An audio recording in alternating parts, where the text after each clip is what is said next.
everybody, and welcome to my webinar today. I'm doing a webinar on the cardiovascular system, and there's a lot of information about the cardiovascular system, so lots to go through, and I hope I don't bore you to tears, but hopefully you find everything in here useful to help understand the cardiovascular system a little bit. So the cardiovascular system is also known as the circulatory system. It consists of the heart, blood vessels, and blood. An intricate network of blood vessels is used by the heart to deliver oxygen, nutrients, etc. to your whole body. This same network also removes what your body does not need and carries it to organs that get rid of the waste. Every day, approximately 2,000 gallons of blood is circulated by your heart. This is about 5 liters per minute, and I found that really, really interesting, how much blood your heart pumps in a minute and in a day. So the circulation process contains two different types of circulation.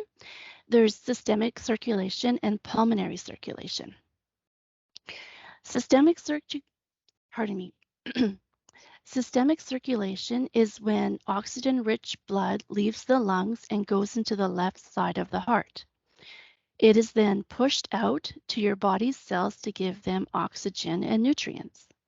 Blood without oxygen then goes to the right side of the heart and the cycle starts again. Pulmonary circulation is when blood without oxygen goes into the right side of the heart and is then sent back to the lungs to get rid of carbon dioxide and get more oxygen. This oxygenated blood then goes back through the left side of the heart. The veins bring blood to your heart and arteries carry blood away from your heart. And a little trick that I use to remember this is to kind of make a little game for myself where I say both the arteries and away start with the letter A. So that helps me remember that arteries carry blood away from the heart. Waste like carbon dioxide is removed from your cells by your blood vessels. Your blood always goes the same way through your heart, and there are valves along the path that make sure the blood goes the right way. The blood vessels going out of and into the heart are the largest vessels. They are connected to vessels that get smaller and smaller the further away from the heart they get. Capillaries are the tiniest vessels, and they transfer nutrients, oxygen, and waste between the blood vessels and tissue cells. Blood vessels consist of layers of connective tissue, elastic fiber, and muscle. So I thought it'd be kind of neat to look at how, just to kind of give us a visual of how the blood flows through our heart. So if everybody can see the picture here, deoxygenated blood from the body flows to the superior vena cava or inferior vena cava. And these are those purple ones right here on the left-hand side, as the picture shows. Then they go into the atrium. So right here, the very top part of the atrium. It then goes through the tricuspid valve into the right ventricle, which is the lower part, through the pulmonary valve to the pulmonary artery and to the lungs. So then it goes up through this pinkish part to the pulmonary artery and out to the lungs. The blood picks up oxygen in the lungs and then flows from the lungs to the pulmonary veins. So here you can see these orange pulmonary veins coming back into the heart. And they go into the left atrium. You can see this little hole here where the blood would come back into the left atrium. They go through the mitral valve into the left ventricle.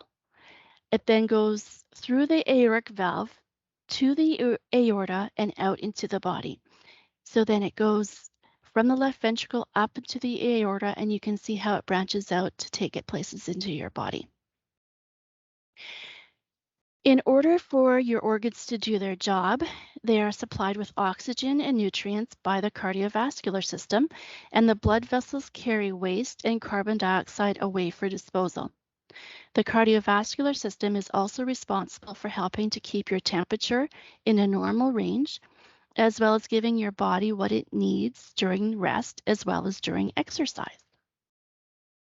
Moving to the next slide. The components of the cardiovascular system include the heart. The heart is estimated to be the size of your fist and is estimated to weigh between 8 and 12 ounces. There are 4 chambers in the heart, like we saw on the earlier slide. There are 2 upper chambers called the atria and 2 lower chambers called ventricles.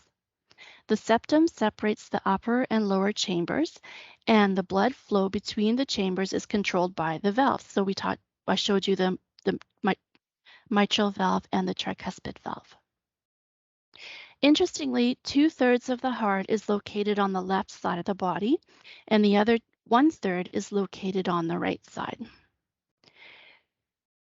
Veins are the large vessels that return blood to the lungs.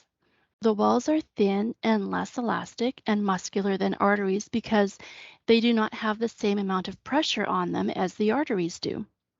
Skeletal muscle contractions, inertia, and gravity help push blood back to the heart. So some veins have valves to keep blood flowing toward the heart. The valve traps the blood when the muscle is relaxed until another muscle contraction pushes the blood closer to the heart. Venules are small vessels that connect to the veins. They transport blood that they pick up from capillaries and deposit the blood into larger veins to be taken back to the heart. The arteries carry oxygen-rich blood away from the heart. Their walls are thicker and more muscular and elastic than other blood vessels due to the pressure of the blood being forced from the heart. Smaller arteries are more muscular, and the smooth muscles of their walls contract and expand to regulate the blood flow through their lumen. Arterioles branch off from the artery ends and carry blood to the capillaries. They also use smooth muscle control to regulate blood flow and pressure. And then moving on to capillaries, they are the thinnest and smallest as well as the most common blood vessels. They run through almost every tissue in your body as well as border the edges of the avascular tissues. They connect to arterioles on one end and venules on the other end. Gases, waste, and nutrients are exchanged as they carry blood close to the cells of the body tissue. There is only a thin layer of epithelium between the blood and the tissue. This endothelium acts as a filter, keeping blood cells inside the vessels and allowing chemicals, liquids, and dissolved gas to pass into or out of the tissue. There are bands of smooth muscle at arterial ends of the capillaries called precapillary sphincters. Since not all tissue has the same requirements and there is a limited supply of blood, these sphincters reduce blood flow to inactive tissue and allow it to flow to active tissue. So I'm going to go over some common heart problems. Heart attack, we've all heard of that. Heart attack or myocardial infarction occurs when blood flow to the heart is blocked or severely reduced.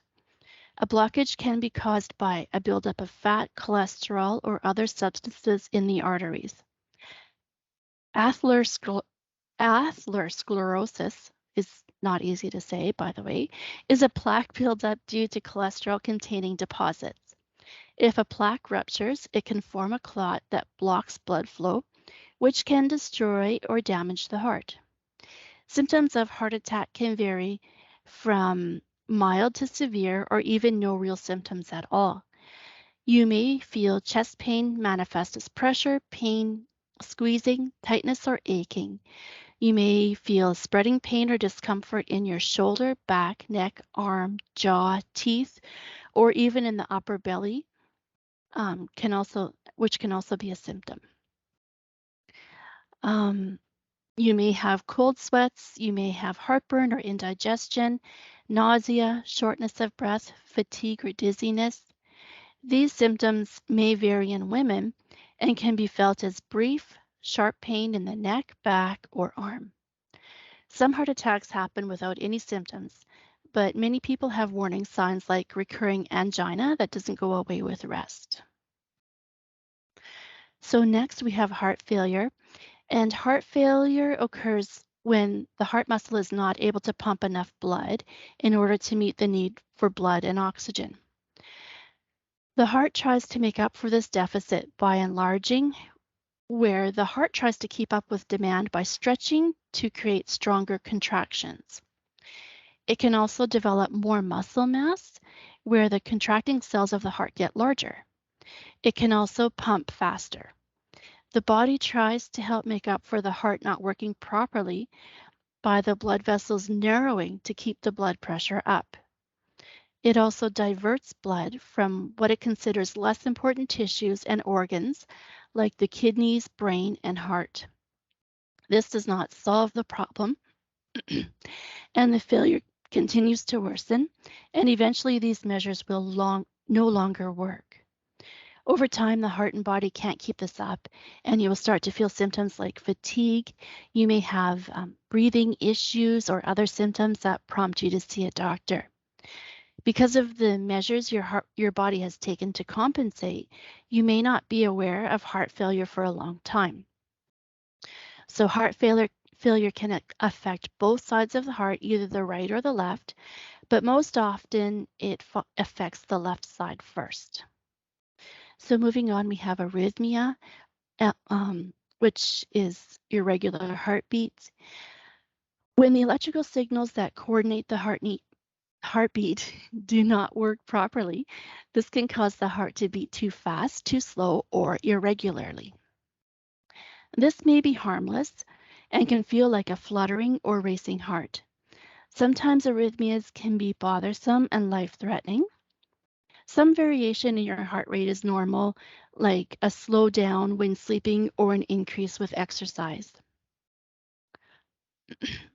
Tachycardia is when your resting heart rate is more than 100 beats per minute. Types of tachycardia include atrial fibrillation, ventricular tachycardia, supraventricular tachycardia, ventricular fibrillation, and atrial flutter. And then on the flip side of that, we have bradycardia, which is a heart rate of less than 60 beats per minute. And types of bradycardia include sick sinus syndrome and conduction block. We have premature heartbeats that alternate with the normal heartbeat, and sometimes that can happen in patterns. The extra beats can come from both the top or the bottom chamber of the heart. If they come from the top, they are premature atrial contractions, but if they come from the bottom, they are premature ventricular contractions. And we saw on the slide earlier that the ventricular part is at the bottom and the atria are at the top. This may feel like your heart skips a beat and are usually not concerning, though they can trigger a long-lasting arrhythmia. And if they last for several years, they can lead to a weak heart. So premature heartbeats can occur when you're resting and can be caused by exercise or stimulants like coffee or nicotine, and can also be caused by stress. And finally, we have malfunctioning heart valves. Your heart has 4 valves that work to keep the blood flowing in the proper direction. If one or more of the valves do not work properly, this can cause disruption of the blood flow through your heart. Some signs and symptoms may include chest pain, fatigue, abdominal swelling, a whooshing sound, also known as a murmur. It can cause shortness of breath with rest or activity, dizziness, irregular heartbeat, swelling of the ankles and feet. Heart valve problems can cause many complications, including heart failure, blood clots, stroke, rhythm abnormalities, and consequently death. Valve problems can include atresia, where the valve is not formed and the blood flow between the chamber of the heart is blocked by a solid sheet of tissue. And regurgitation is when the blood leaks backwards into your heart because the valve flaps do not close properly. So this can cause the flaps to bulge back, which is called a prolapse. And stenosis, we've all heard that word before, is when there is reduced blood flow through the valve due to the flaps becoming stiff or thick. It is also possible that they can fuse together. So, some common blood vessel problems. First, we're going to start with stroke, and then we'll come back and there's a lot of information here on stroke, but then we'll come back to talk about the aneurysm and so on. So, stroke occurs when blood flow to your brain is disrupted or stopped. Two kinds of stroke include ischemic and hemorrhagic. Ischemic stroke is the most common and occurs when a major blood vessel is blocked in the brain. This can be caused by a clot or a buildup of fatty tissue. This buildup is called plaque. A hemorrhagic stroke occurs when a blood vessel in the brain bursts and the blood goes into the nearby tissue, and this causes pressure to build in the nearby tissue, which causes more damage. There are many risk factors for a stroke, and some can be changed or managed. So factors that can be managed include high blood pressure, use of oral contraceptives, smoking, diabetes, heart disease, a past history of TIAs, high cholesterol, obesity, excessive alcohol consumption, illicit drugs, high RBC count, irregular heart rhythm, and structural abnormalities of the heart. So then we go like the risk factors that cannot be changed or managed include age, gender, ethnicity, prior history of stroke, and your genetics. So surprisingly, where you live can be a risk factor for stroke as well. This may be due to lifestyle differences, diet, smoking habits, and even can be due to your race. And we mentioned that earlier, that's ethnicity is something that cannot be changed as a risk factor. Temperature and climate can also play a role, as well as social and economic factors, as there is some evidence that low-income people are more likely to have a stroke. Symptoms of stroke are not the same for everybody. Some symptoms include numbness or weakness of the leg, arm, or face, most often only on one side of the body. You may have trouble with speaking and comprehension. You may find trouble with vision, such as loss of vision in one or both eyes or dimness. You may experience trouble walking. You may have a seizure or you may faint. You can have severe headaches where the cause is unknown, and they can also be of sudden onset. So maybe you've heard of the acronym FAST to help you recognize signs of a stroke. So FAST stands for face drooping, and you can see an uneven smile, one side of the face drooping, or you may feel numbness. Arm weakness, where one arm is numb or weak. When arms are lifted, lifted, one arm may drift downwards. Speech difficulty, you might have slurred or difficulty with speech, unable to repeat a simple sentence correctly when asked to. And then T stands for time, which means it's time to call 911, even if the symptoms go away. Make note of the time that you notice the first symptom. So, moving on, how is a stroke diagnosed? So this can be done many ways. We have a CT brain scan where detailed images of the brain are taken with an imaging test that uses X-ray. This can show bleeding in the brain or any damage to brain cells caused by a stroke. It can also help find the location of the stroke as well as any abnormalities. MRI uses magnetic fields that can find small changes in brain tissue to help find and diagnose a stroke. MRI uses a combination of magnets, radio frequency, and a computer to create detailed images of organs and body structures. We have MRA, which is magnetic resonance angiography, and MRA uses MRI technology to see the blood flow through your arteries. Doppler sonography creates pictures of the inside of the carotid arteries using sound waves. This can reveal if your arteries are narrowed or blocked by plaque. CTA gives an X-ray image of your blood vessels using CT technology. Echocardiography uses sound waves to reveal the size and shape of your heart. It can see the heart valve. It can see if the heart valves are working and also reveal any clots inside your heart. And then we also have electrocardiogram, which can also be used to look for irregular heart rhythm that may be responsible for the stroke. So moving on to the second item in common blood vessel problems, we have aneurysm. So an aneurysm is caused when there is a weakened part of the artery that balloons out, caused by the pressure of blood passing through the artery. This can also be caused by other reasons.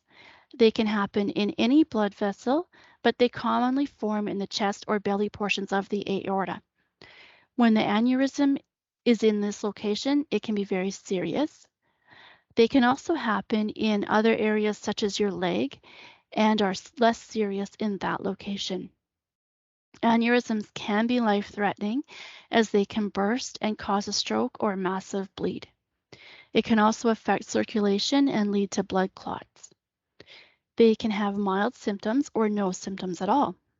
Aneurysm can also be caused by infections or trauma, or even just being born with a weakness in an artery wall. So there's different types of aneurysms. Aortic aneurysm, these happen in the aorta and can be caused by hardening of the arteries. It can be inherited or caused by high blood pressure or smoking. Ventricular aneurysm is a bulge in the heart wall. The most common cause is previous heart attack. There are some instances where a severe chest injury can also be the cause. Popliteal. This is one of the most common peripheral vascular aneurysms. The artery that sends blood to the calf, thigh, or knee joint can have a weakness or bulge. And then we have cerebral. This aneurysm is in the wall of a blood vessel in the brain. Another name for this is berry aneurysm, so B-E-R-R-Y. Smoking is a risk factor for cerebral aneurysm. Diagnosing an aneurysm is done by taking your family history and completing a physical exam where they will listen to your heart and take your blood pressure. Your doctor may also listen to the arteries in your neck. They may examine behind your knees for popliteal aneurysms and feel your abdomen for a mass. If an aneurysm is suspected, you may be sent for an ultrasound or even a CT scan if they suspect an aneurysm in your chest. If an aneurysm is suspected in your brain, you may receive a CT scan or an angiogram. Angiogram uses a dye which travels to your brain after being injected into your arm or leg. And then they take a picture, and the dye makes it easier to diagnose any issues. MRI can also be used to check the aorta or brain blood vessels. Treatment for aneurysm can be surgical or with an endovascular procedure that repairs the aneurysm. If it cannot be repaired or it is too dangerous to repair, monitoring and medication will be the treatment option. So moving on to the third item under common blood vessel problems, we have vascular disease. So vascular disease is any condition that the circulatory system or blood vessel system is affected by. This can range from disease in your arteries, veins, and lymph vessels to blood disorders. This can be something that is inherited from your parents, but most vascular disease develops over time due to an accumulation of plaque in your arteries. Vascular disease can be diagnosed by physical exam and taking your medical and family history.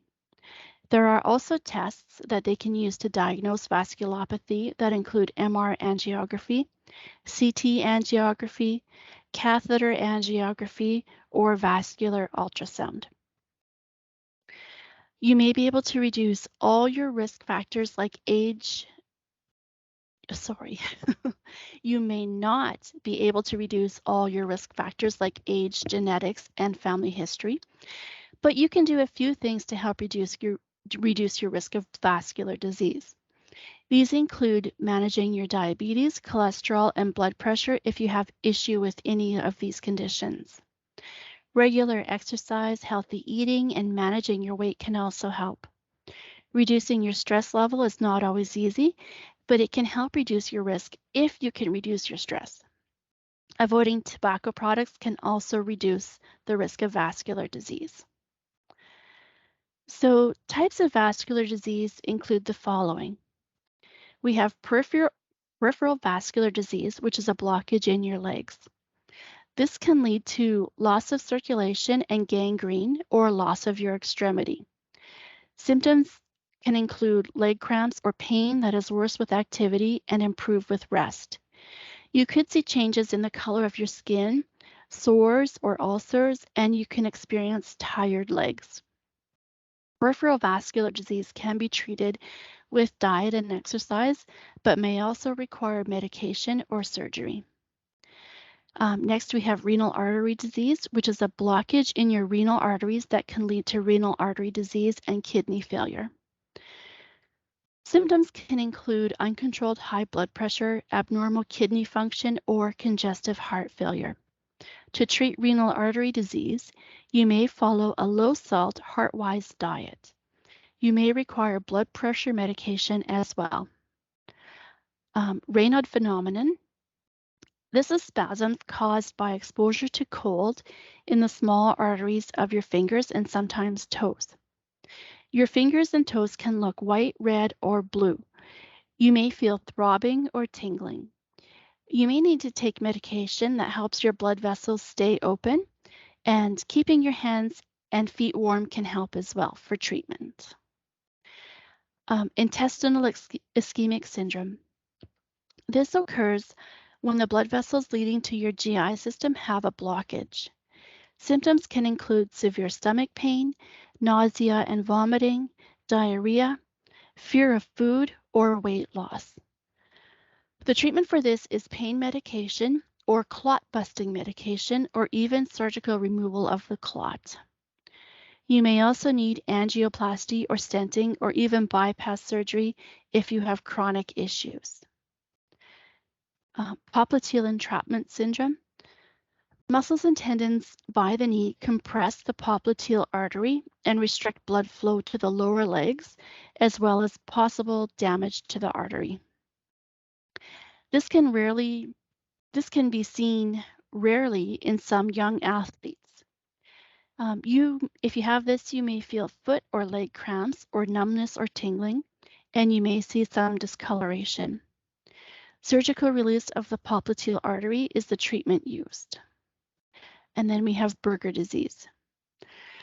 Arteries in your legs and arms become narrowed or blocked, which causes lack of blood to your toes, hands, and fingers. If the blockage is severe, the affected extremity may become gangrenous, resulting in the necessity of amputation. Sorry, I can't talk today. This can also cause Raynaud's and superficial vein inflammation. The cause is unclear, but associated with tobacco use. It commonly affects the small and medium arteries, nerves, and veins. You may see blue or pale fingers or toes and feel pain in your hands, arms, feet, and legs, even when you are at rest. Treatment is to cease tobacco products and possible vasodilators to open blood vessels, and then to keep your fingers and toes warm as well. So carotid artery issues include the carotid artery aneurysm. The artery wall weakens and may cause a bulge or rupture, causing a stroke or aneurysm. Treatments include a healthy diet. You may need blood thinning medications and or cholesterol meds. You may require removal of plaque, such as carotid endarterectomy. Possible angioplasty and stenting can also keep the artery open. Carotid body tumors are growths that form in the nervous tissue around the carotid artery. And if you have this, you may feel palpitations, sweating, headache, or have high blood pressure. To have the tumor removed surgically is the treatment option for carotid body tumors. Carotid artery disease is a narrowing or blockage in the arteries that carry blood to the brain, leading to a TIA or a stroke. Often there are no symptoms until a stroke or TIA occurs. Medication is a treatment option, including antihypertensive meds, lipid meds, or clot-busting medication. You may also need a stent graft or bypass surgery. Carotid artery dissection. This begins as a tear in one layer of the artery wall. Blood leaking through this tear can spread between the layers of the wall. You may feel eye or facial pain, as well as headache or neck pain. Treatment can range from antiplatelet medication or anticoagulation to surgical treatment. So I'm just going to take a quick pause here and check the chat to make sure everything's okay.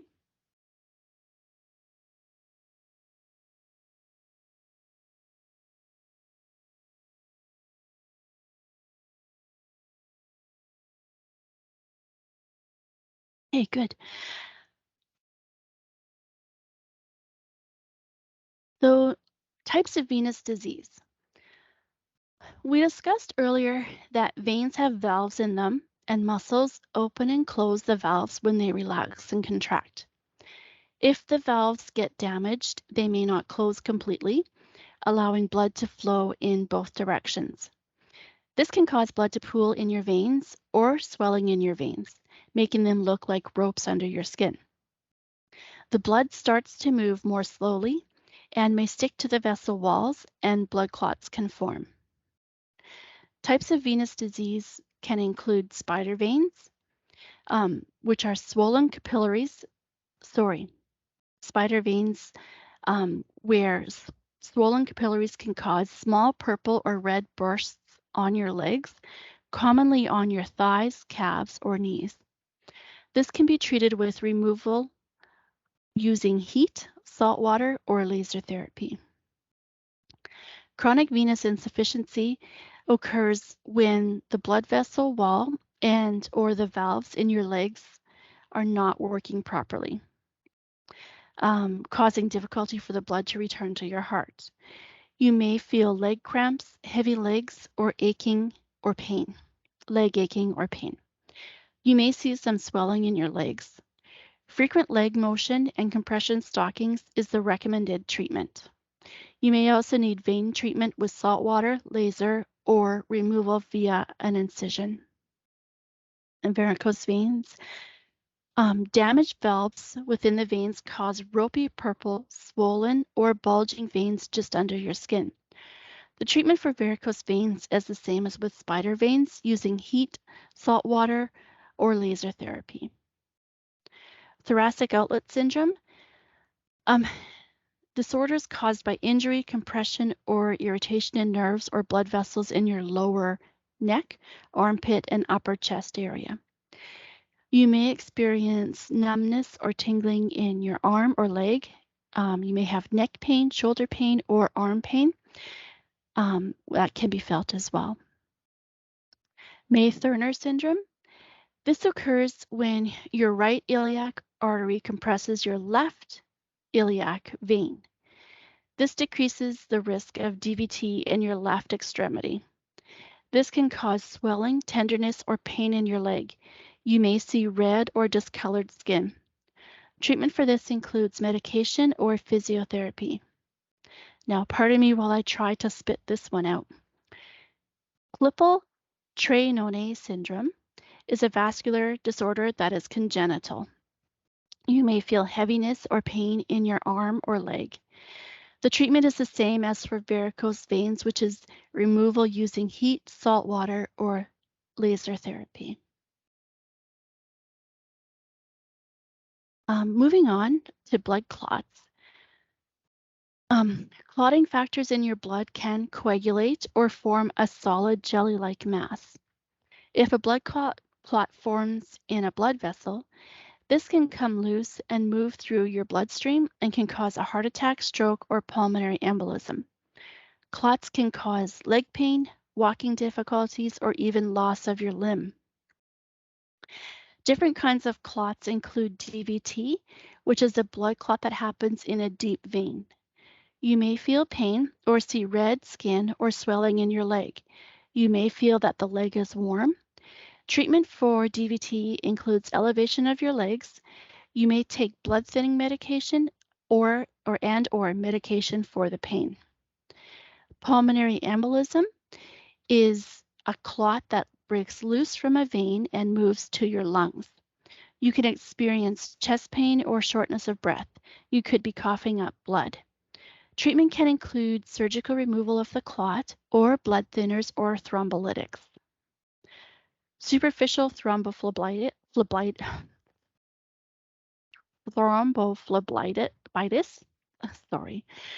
a clot in the vein just under your skin.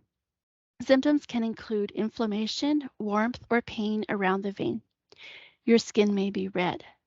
Treatment for this is elevating your legs above your heart, warm compresses, support stockings, or you may have the vein surgically removed. Axillosubclavian vein thrombosis is also known as Paget-Schroeder syndrome. This commonly affects young athletes and occurs when the collarbone, first rib, or the muscle surrounding presses on a vein in your axilla or in front of your shoulder, increasing your risk of blood clots. Your skin may look blue, and you may feel heaviness or pain in your arm or hand. You may have swelling as well. Treatment can include surgical removal of the blood clot or blood thinners or thrombolytics. Hypercoagulable states or clotting disorders are conditions that put you at increased risk of developing blood clots since your blood is more likely to form clots in the veins or arteries. These conditions can be congenital or acquired. High levels of factors that cause blood clots are found in your blood, or you may not have enough blood thinning protein. Circulating antiphospholipid antibodies are also the most aggressive and can cause clots in both veins and arteries. Treatment for this is the same as for DVT and PE, pulmonary embolism. Other types of vascular disease include aortic aneurysm, aortic aneurysm, which can include thoracic outlet aneurysm and abdominal aortic aneurysm. Thoracic aortic aneurysm may cause chest pain, tachycardia, dysphagia, or swelling in the neck. Treatment for this includes surgical placement of a stent or graft. If you have an abdominal aortic aneurysm, you may experience dizziness, nausea, or vomiting, tachycardia if ruptured, or pain in the abdomen or back. Treatment can be less invasive in the form of an endovascular repair, but you may need surgical placement of a graft.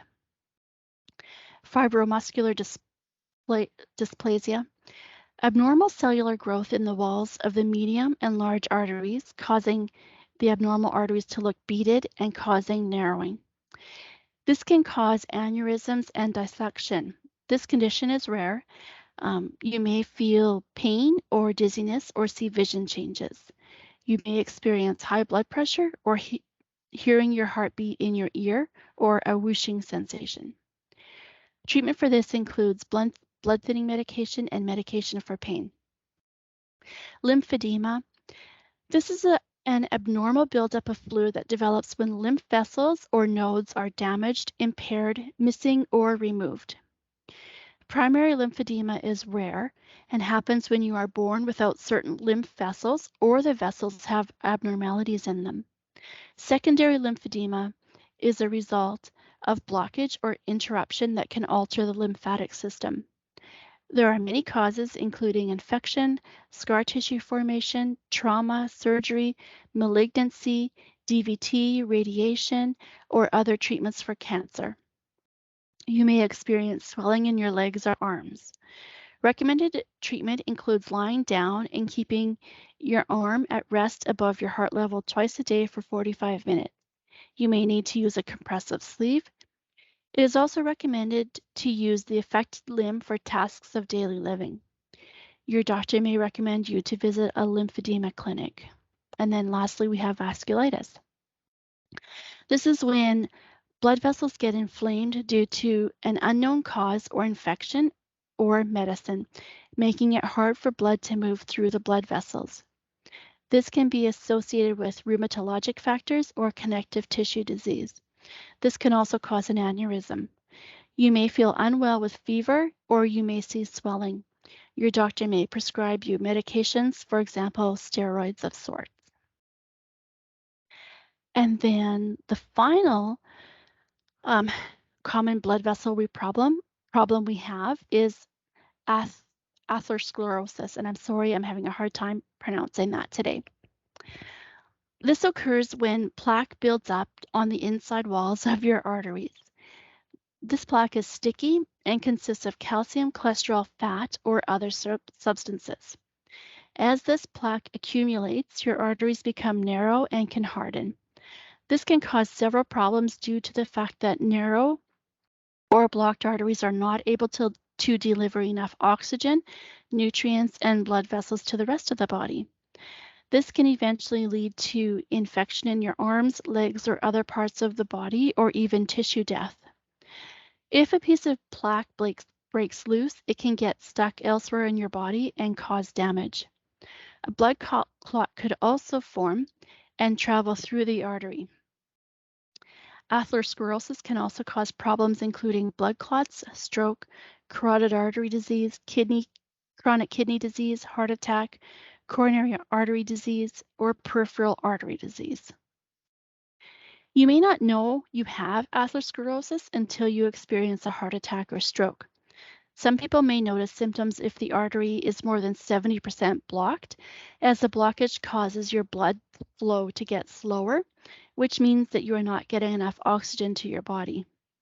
And you may notice some warning signs that include chest pain while exercising that stops at rest. You may have leg cramps, or you may experience a TIA. A sudden clot or blockage may cause a heart attack or stroke.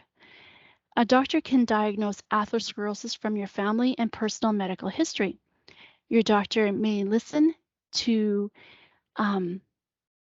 with a stethoscope to see if they can hear an abnormal sound in your arteries called a bruit or an absent pulse. They also may take a blood test to measure the amount of cholesterol, sugar, and protein and fat in your blood. Other diagnostics can be used like angiography, ankle-brachial index, chest X-ray, CT scan, echocardiogram, or electrocardiogram.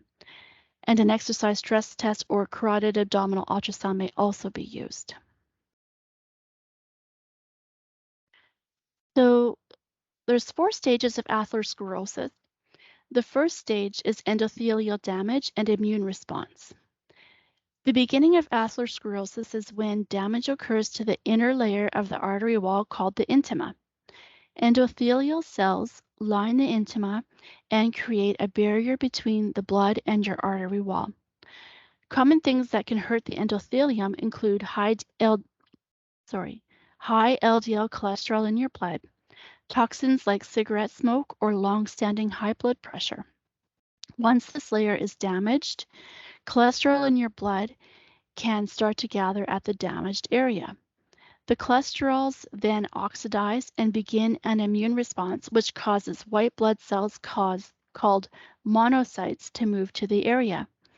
These cells gather and cause inflammation in the artery. The second stage is called fatty streak. So this is the first visible sign of atherosclerosis. It appears as a yellow patch that consists of dead cells at the area of endothelial damage. The monocytes that gathered in your artery change to cells called macrophages. These macrophages surround and consume invaders, and in this case, the invader would be the cholesterol. As they consume the cholesterol, they start to look foamy and are then called foam cells. These cells die after consuming the cholesterol, and as they die, the body sends out more white blood cells to that area, which continue consuming the cholesterol, getting foamy and dying, causing more damage to the endothelium. A bulge is formed under the endothelium from all the dead foam cells, and this fatty streak is the beginning of a plaque forming. Stage 3 is plaque growth. Dead foam cells and other debris build up at the area of the fatty streak. The streak continues to slowly get bigger and forms into a bigger piece of plaque. The smooth muscles of the artery form a layer over this plaque called a fibrous cap. This prevents pieces of plaque from breaking off and going into your bloodstream. The plaque keeps growing and gains calcium, which makes the plaque harder. Your artery wall expands outward to make space for the plaque and ensuring that the blood can still pass through, but it is limited to how far it can expand. As the plaque grows, your artery gets narrower, meaning that there is less room for the blood to flow through the artery. A plaque can remain stable for a long period of time, but eventually it could rupture. And the stage 4 is the plaque rupture. This is the final stage where the plaque ruptures and can cause a problem in your body. It is possible that the plaque has been in your artery for many years at this point. As it has been growing, the fibrous cap has kept the plaque from breaking open. When the fibrous cap breaks, the blood comes in contact with the plaque. This can trigger formation of a blood clot or thrombus that can block your blood flow and lead to a stroke or heart attack. The research is ongoing about how ruptures occur and who is at risk. Different thicknesses of fibrous cap can come into play, as a thin cap can more likely rupture than a thick cap. Plaque size may not matter as much as thought in some cases. Even a small plaque bulge can lead to a heart attack. So we have risk factors for atherosclerosis. There are some risk factors that you cannot change, like your family history and your age. There are some medical factors that can put you at higher risk, like diabetes, which can make a person 2 to 6 times more likely to develop atherosclerosis. High blood pressure that is chronic over a long period of time can also damage the artery wall. The higher your blood pressure, the higher your risk of atherosclerosis. High LDL cholesterol can be a major contributing factor. Obesity can raise your blood pressure, cholesterol, and blood sugar, and can cause inflammation in your body. There are some risk factors that you can control to help reduce the risk, like smoking, diet, and exercise. So finally, we have common tests to assess cardiovascular health. First of all, we have blood tests. Some of the common blood tests used to diagnose your heart health include cardiac enzymes, including troponin, full blood count, BNP, U and E, which is urea and electrolytes, clotting screen, liver tests, and lipids, as well as thyroid function tests. Electrocardiogram, or EKG. EKG measures the heartbeat's electrical activity and provides 2 sets of information. Measuring time intervals on ECG can help a doctor figure out how long it takes the electrical waves to move through your heart. The length of time it takes a wave to move from one part of the heart to the other shows if the electrical activity is normal, fast, or slow, or even irregular. Secondly, It can measure the amount of electrical activity that passes through the muscles to determine if parts of the heart are overworked or enlarged. This can help monitor changes in the heart, help identify a past heart attack, or predict a developing heart attack. Exercise cardiac stress test, also known as an exercise tolerance test. This test measures your heart's blood supply and rhythm during exercise on a treadmill or stationary bike. It monitors your level of fatigue, your breathing, your blood pressure, your heart rate, and heart activity during exercise. They may do this in combination with echocardiography or nuclear imaging. This test can help identify the cause of shortness of breath and weakness or chest pain. It can determine heart health and safety of exercise. It can show changes in heart rhythm with activity and determine blood flow to the heart during exercise. Coronary angiogram.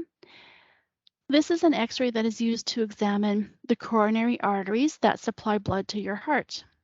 A catheter is inserted into a blood vessel in your groin or your arm and fed to your heart and coronary arteries. A dye is then injected into the catheter and images are taken. This test can help diagnose narrowing or blockage in the coronary arteries as well as elevated pressures inside the heart. MRI. So MRI uses radio frequency and a magnetic field to create pictures of organs and structures in the body. It can be used to examine the heart and blood vessels and help identify areas of the brain affected by stroke. It can also be used to examine the structure of the heart and identify scar tissue in the heart muscle and assess heart valve function. CT is an X-ray technique using a computer to show a cross-section image of the heart. This is also known as cardiac computed tomography, computerized axial tomography, or CAT scan. This test is used to look at your heart and blood vessels to diagnose any issues. It can also be used to see if there are any blood vessels in the brain that may be affected by a stroke. This test can reveal the structure of the heart and look for any blockages in the coronary arteries. Next, we have echocardiogram. Echo uses sound waves that produce images of your heart, allowing the doctors to see how your heart beats, how the blood moves through your heart as well. This image can be used to make note of abnormalities in the heart muscle and valves. This can be done during exercise to elevate your heart rate, or it can be done at rest. This can help doctors determine a cause of heart murmur, check function of the valves in the heart, and assess the overall function of your heart. TEE, or transesophageal echocardiography, uses an ultrasound to get a detailed picture of the heart and the arteries leading away from and towards the heart. A transducer is attached to a thin tube that gets inserted through your mouth, down your throat and esophagus, which is very close to the upper chambers of your heart. They can then assess the heart valve function, monitor valvular disease, and check for blood clots in the heart. Pharmacologic stress test. An IV line in your arm is used to give medication that will dilate the arteries. This increases your heart rate and blood flow, giving a similar effect of exercise. This can be done in combination with nuclear images, echocardiogram, or MRI. And then we have tilt test. This test is used to determine why you feel lightheaded or faint. While you are supine on the table, it is slowly tilted upward and your blood pressure is measured, as well as your heart rate, to see how they respond to the force of gravity. The goal of this test is to assess dizziness or fainting spells, as well as check for changes in your heart rhythm. Finally, we have ambulatory rhythm monitoring. These consist of Holter monitoring, event recorder, or mobile cardiac telemetry. They study your heart rhythm as an outpatient for a long period of time. These tests are used to try to identify evidence of rhythm problems that may come and go and may not be seen on a regular ECG.